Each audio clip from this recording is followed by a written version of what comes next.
안녕하세요. 오규리 공책의 오규리입니다. 저는 지금까지는 오규리 공책이라고 하는 제 블로그에 리뷰를 간간히 썼었는데요. 이번에는 영상을 통해서 리뷰를 남겨보고자 합니다. 이번에 리뷰할 책은 캐롤린 브론슈타인이 쓴 배틀링 포르노그래피라고 하는 책입니다. 부제에서도 알 수 있다시피 1976년에서 1986년 사이에 일어난 미국의 반포르노그래피 운동을 다루고 있어요. 제가 이 책에 관심을 가지게 된 이유는 게일 루빈에 대한 글을 쓸 기회가 있었는데, 게일 루빈은 정확히 반포르노그래피 운동에 반대하는 입장에 서 있었어요. 근데 게일 루빈의 입장에서 뿐만 아니라 어떤 맥락에서 반포르노 운동이 있었는지를 이해해야 좀 더 다양한 관점을 수용할 수 있을 것 같아서 이 책을 읽어보려고 했습니다. 이 책의 표지를 보시면 여성들이 스탑 허슬러라고 쓰여진 피켓을 들고 시위를 하는 장면이에요. 이 허슬러라고 하는 것은 성인 잡지의 일종인데, 여성이 다리가 길고 몸이 갈려서 고기가 되는 것을 표지로 사용했습니다. 굉장히 끔찍하죠. 이게 액면 그대로의 의미는 아니고, 허슬러는 더 이상 여성을 고기 덩어리로 취급하지 않겠다, 이런 의미가 뒤에 깔려 있었다고는 하는데, 이 사진이 주는 충격이 그 당시의 맥락에서는 엄청 컸었어요. 우리나라에서는 비슷하게 맥심에서 여성을 납치하는 장면을 표지로 써서 굉장히 큰 논란이 된 적이 있었죠. 그러니까 비슷한 맥락에서 이 미국의 여성들이 허슬러에 대해 항의 시위를 하는 장면입니다. 이 책은 총 9개의 장으로 구성이 되어 있어요. 첫 번째 장은 25쪽인데 여성들이 성해방에 대해서 갖고 있던 불만을 반포르노그래피 운동의 맥락으로 제시합니다. 그 당시 1900년대 초반만 하더라도 성해방에 이르러야 궁극적인 뭔가 해방에 도달한다는 그런 믿음들이 있었는데요. 그에 따라서 결혼 제도 바깥에서 동거를 한다거나 아니면 되게 1대1의 하룻밤 관계를 맺는다거나 이런 식으로 성관계를 맺는 것이 유행하기도 했습니다. 근데 그 결과는 여성들에게 그렇게 만족스럽지 않았어요. 남성들은 오히려 좋았죠. 자유롭게 성관계를 할 수 있었으니까. 근데 동거를 한다고 하더라도 여성들은 가사 노동을 거의 분담하게 되고, 남성들은 오히려 가정에 대한 책임을 지지 않을 수 있으니까 문제가 생기더라도 그냥 떠나면 그만인 거예요. 그리고 피임의 의무도 마치 여성이 해야 자유로운 여성 상인 것처럼 되어버렸고, 남성들이 적극적으로 피임을 하지 않으니까 미혼모들이 급증하게 되고, 또 낙태 문제나 아이의 문제가 여성에게만 맡겨지게 되는 이런 현상들이 발생합니다. 특히 어린 그 청소년들의 경우에서도 이 성해방이 영향을 끼쳐서 많은 미혼모들이 생기고, 그래서 결과적으로 여성들에게 그렇게 만족스럽지 않았던 거예요. 그리고 뭔가 성적인 접근을 거부하는 여성은 되게 꽉 막히고 답답한 사람인 것처럼 그려지게 되고, 이런 분위기가 한편의 반포르노그래피 운동을 가능하게 했던 있었던 맥락이라고 설명을 합니다. 두 번째로는 남성적 폭력과 이성의 비판이라고 하는 장인데, 여기서는 레디컬 페미니즘이 어떻게 반포르노그라피 운동에 영향을 미쳤는지를 기술을 해요. 레디컬 페미니즘은 특히 남성의 그 성폭력, 특히 가정이나 사적인 영역에서 이루어졌던 그 남성들의 폭력을 고발하는 데 있어서 주요한 역할을 맡았었죠. 그리고 여기에는 이성애라고 하는 관계가 굉장히 여성을 종속하는 방식으로 이루어지고 있다는 데 주요한 비판을 하고 있고, 여전히 그 생각은 우리나라의 페미니즘에 또 많은 영향을 끼치고 있고, 또 정말 그런 측면이 많이 있죠.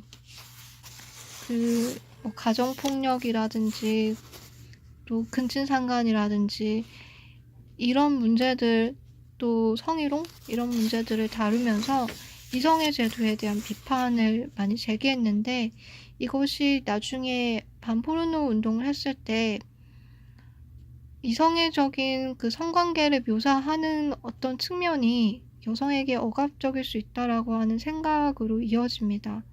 그러니까 이성애적인 관계를 할 때 명백하게 물리적인 폭력을 가하는 것도 그거는 분명하게 이제 잘못이지만, 어떤 명시적인 폭력이 행해지지 않더라도 이성애적인 관계가 어떤 측면은 굉장히 여성에게 억압적일 수 있다라고 하는 생각이 있었던 거죠.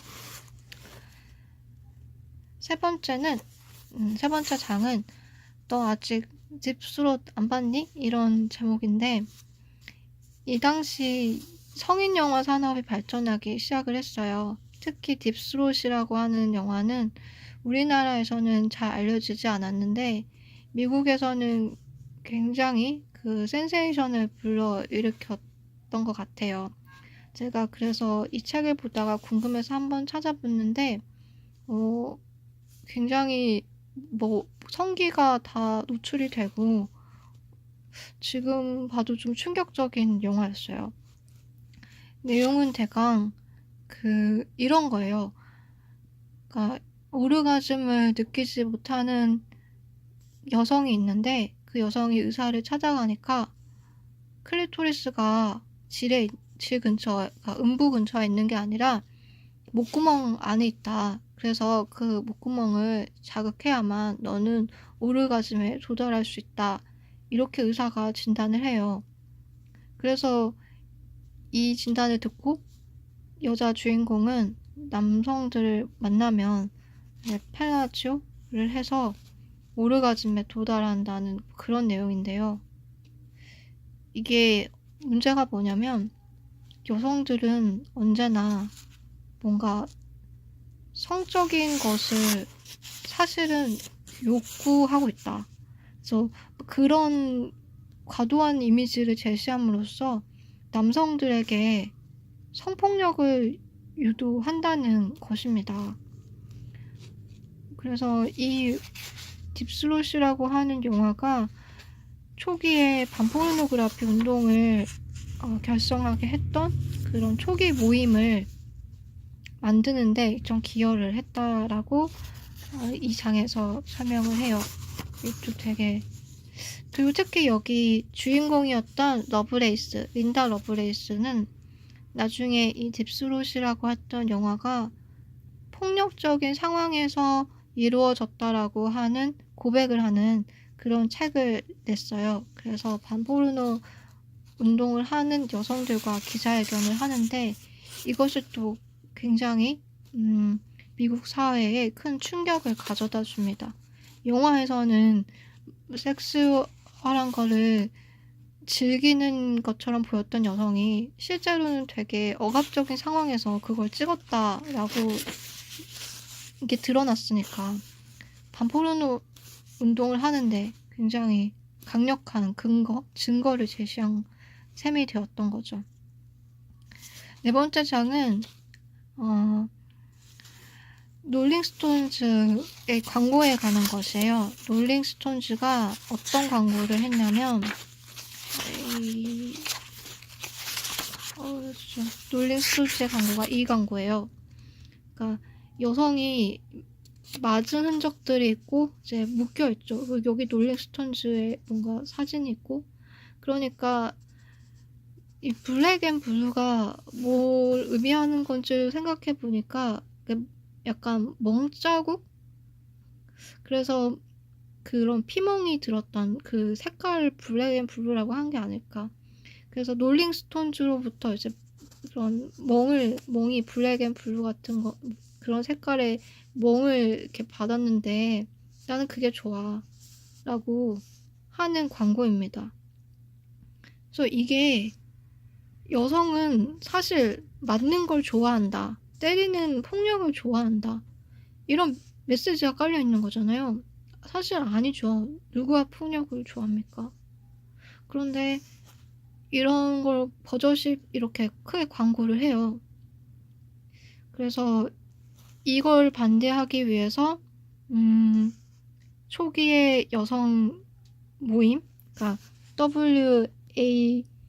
WAVAW, Women Against Violence Against Women이라고 하는 모임이 결성을 해서 이 워너 커뮤니케이션이라고 하는 뮤직 레이블, 그러니까 이 광고, 이 롤링스톤즈의 앨범을 내는 이 레이블에 항의하는 편지들을 보내기 시작하죠.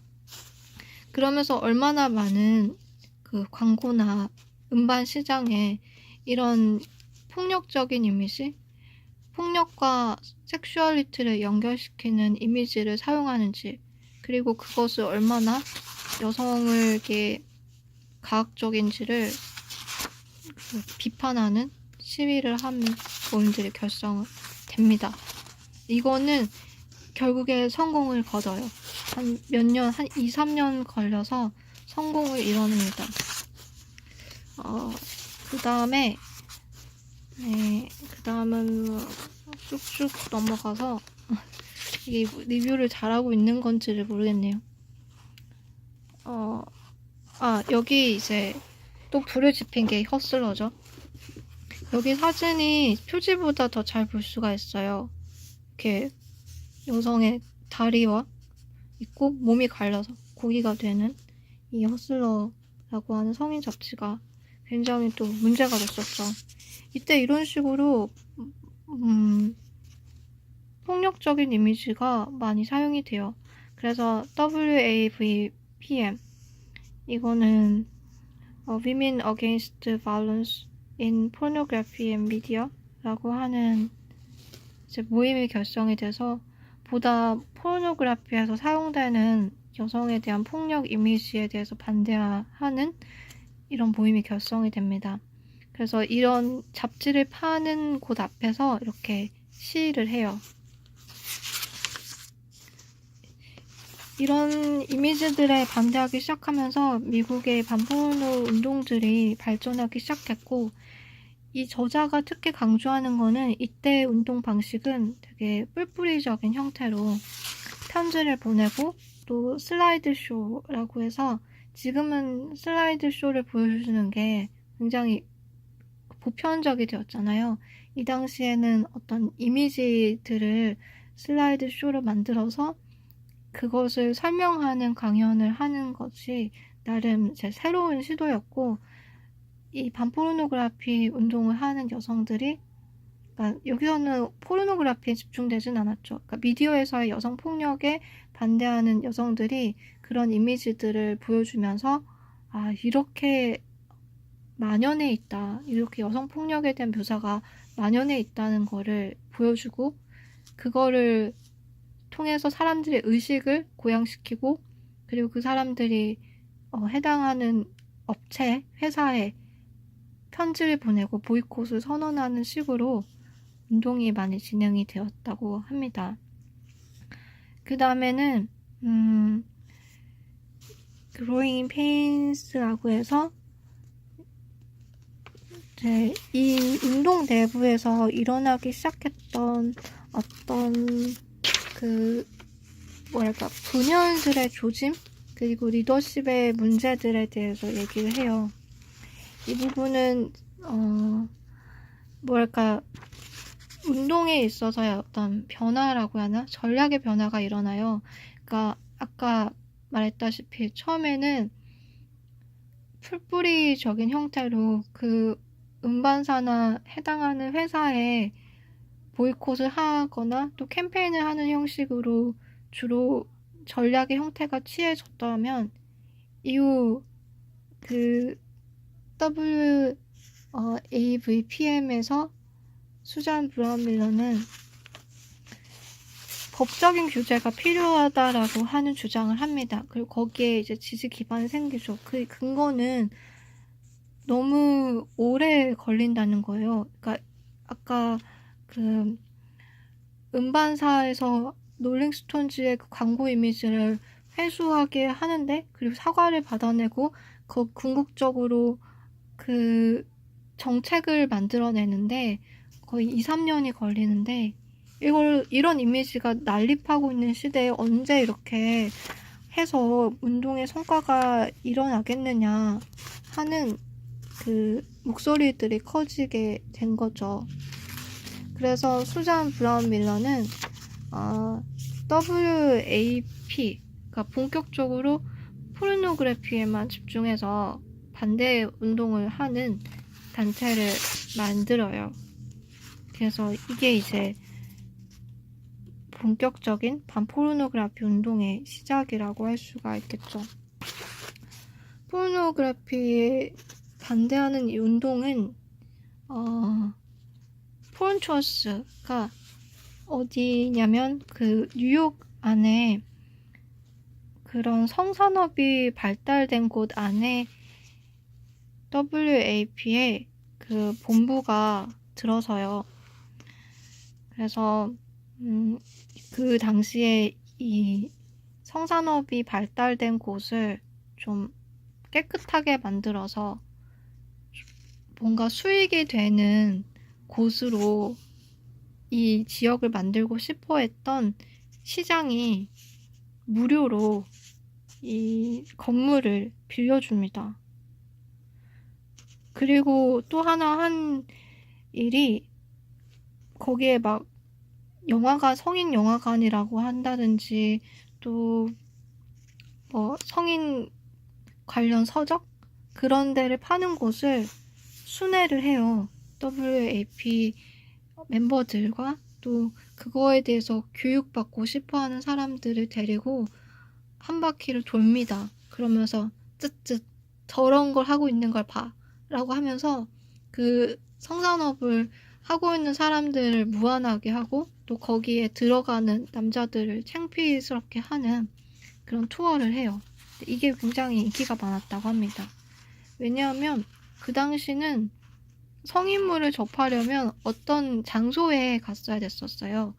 그러니까 지금은 가정 내에서 손쉽게 성인물을 접할 수 있지만, 그 당시에는 그런 특정 장소에 가서 돈을 지불하고 또 와야 됐기 때문에 그런 곳에 가는 사람들을 망신 주기에 좋았던 거죠. 그래서 이 WAP 본부가 이렇게 이제 있고, 이 본부에 여성분이 뭔가 정리를 하는 모습을 볼 수가 있어요. 주변에서 지지를 좀 많이 해줬다고 합니다. 왜냐면 이게 나름의 이해관계가 있었거든요.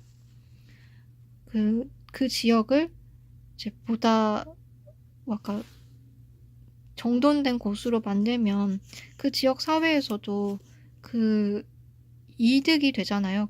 우리나라에서도 마찬가지로 어떤 지역에 뭐 사창가가 있다 그러면 그거를 없애버리고 싶어 하듯이 WAP는 바로 그런 이해관계가 맞아 떨어져서 주변에서 좀 많은 지원을 받을 수 있었다고 합니다.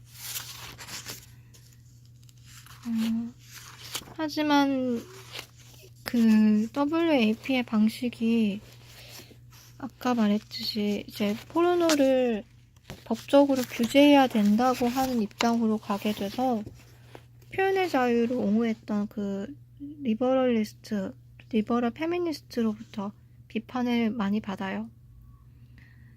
그래서 어쨌든 WAP의 활동은 되게 눈에 띄게 두드러지고 또 텔레비전이나 이런 데 나와서 공격적으로 토론을 하는 모습을 통해서 미국에서 이렇게 반포르노 운동이 일어나고 있구나가 많이 알려지게 됩니다.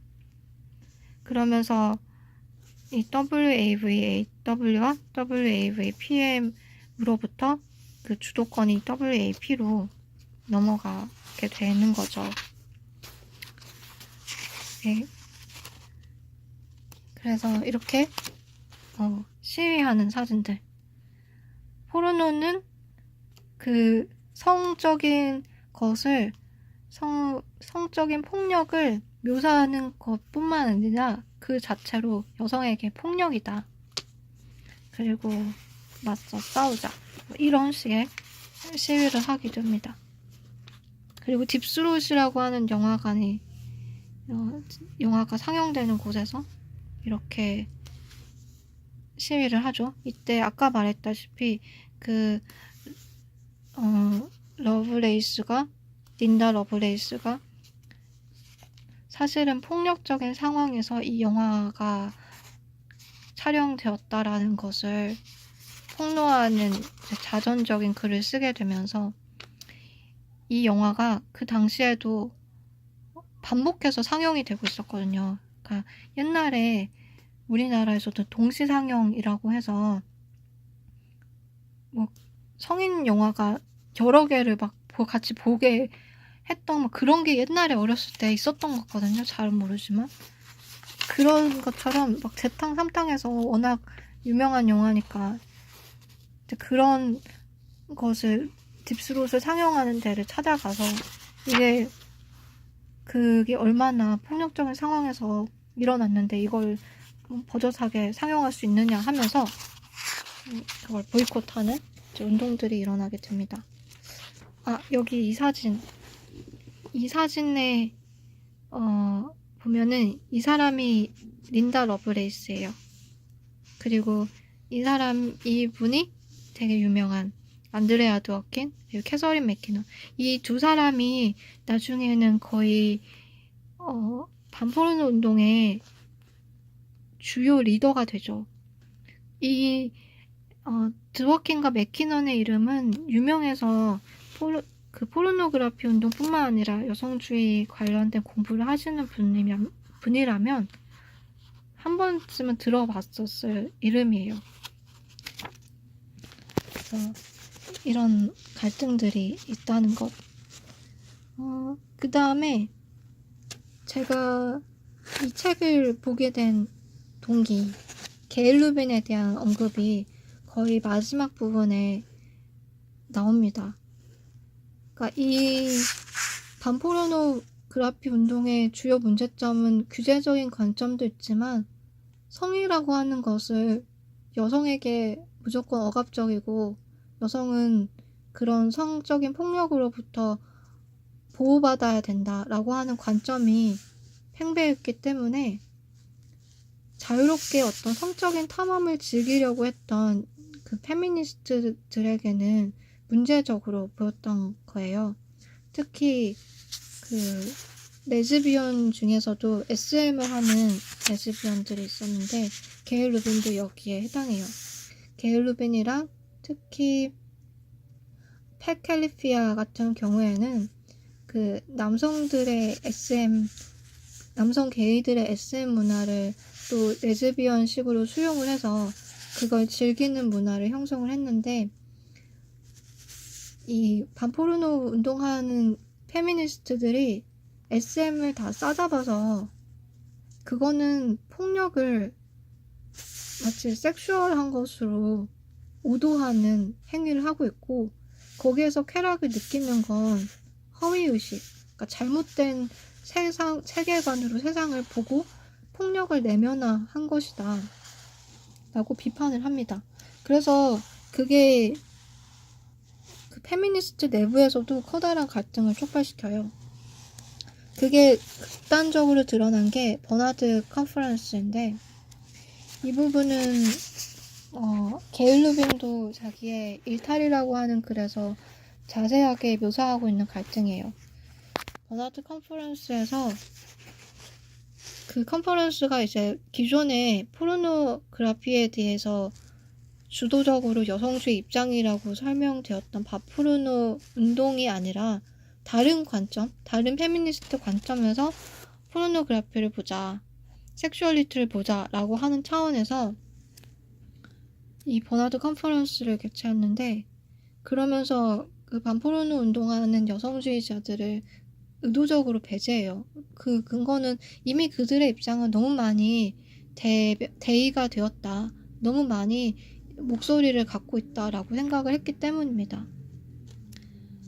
그래서 그 반포르노 운동하는 사람들이 너무 열받아서 그 버나드 컨퍼런스가 이루어지는 때 앞에서 시위를 하고, 또 그 학교에 신고를 해서 책이 회수가 되게 만들어요. 그러니까 컨퍼런스를 준비하기 위해서 여러 가지 논의들이 이루어졌던 거를 그 당일날 나눠주기 위해서 책을 만들었는데, 그 책을 되게 반페미니즘적이다라고 비난을 가고, 또 학교로 하여금 그걸 회수하게 만듦으로써 갈등이 되게 첨예해지죠.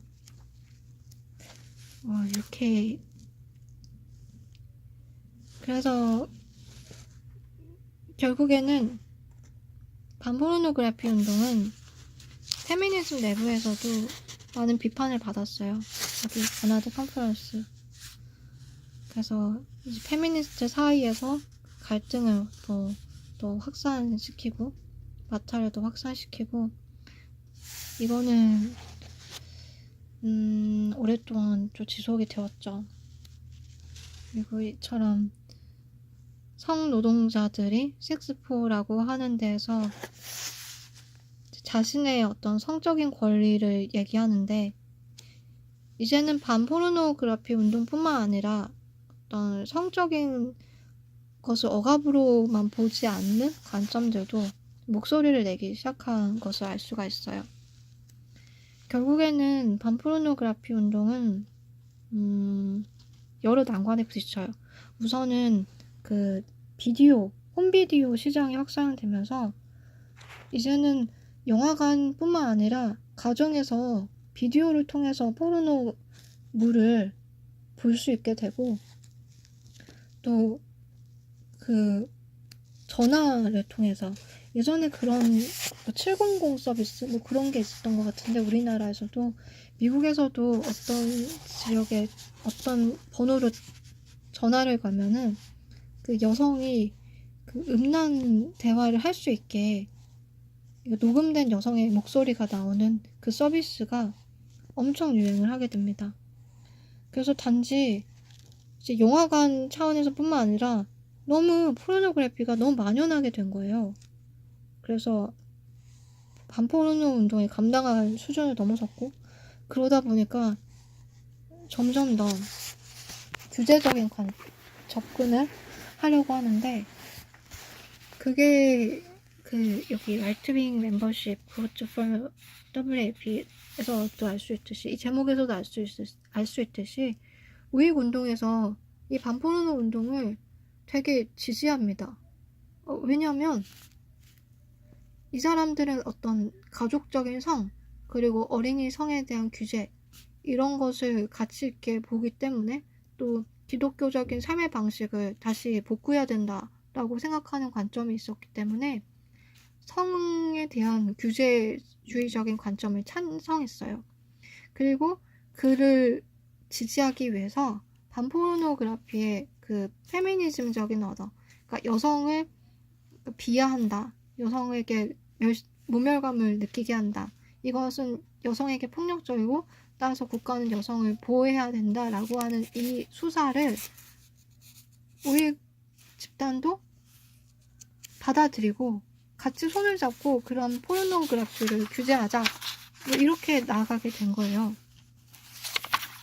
그게 결국에 여성 운동 내부에서도 결국에는 여성에게 억압적인 방식으로 만약에 법 제도가 마련이 되면은 여성에게 억압적인 방식으로 되돌아올 것이다 라고 비판을 하게 되죠. 실제로 또 그렇게 됐어요.